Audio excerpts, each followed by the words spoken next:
सोलापूरकर म्हणतात आम्हाला, समजलं का तुम्हाला? डीजे वाजणार, धुरळा उडणार, नाकाबंदी होणार आणि भर चौकामध्ये भीम जयंतीचा सोहळा होणार, हे मात्र लक्षात ठेवावे. डीजे असा वाजणार की मनोवाद्याच्या कानाचे पडदे फाटले पाहिजे आणि मनोवाद्याला जाग आली पाहिजे, कारण की आज संपूर्ण भारत देशाचा बाप येतोय.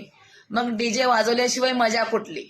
केस तर केस, आंबेडकरवादी आहे आम्ही, म्हणजे बापाच्या बापाला घाबरत नाही, कारण की आमच्या पाठीमागे आमचा बाप उभा आहे.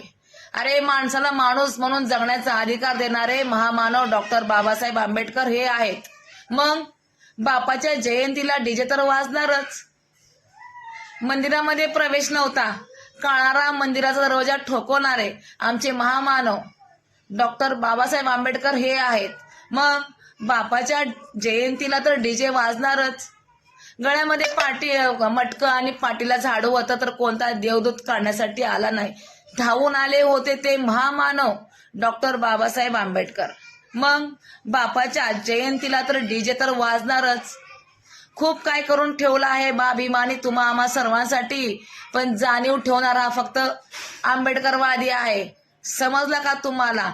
आणि ना, केस तर केस, आम्ही कोणाच्या बापाच्या बापालाही घाबरत नाही, कारण की आमच्या पाठीमागे आमचा बाप उभा आहे. चालेल ना आम्हाला, पण बापाची जयंती अशी करणार की बघत राहावे दुनिया. सोलापूरला अशी हवा करणार ना, बघत राहावा. म्हणून सरकारला एक भीती आहे. जय भीम, जय संविधान.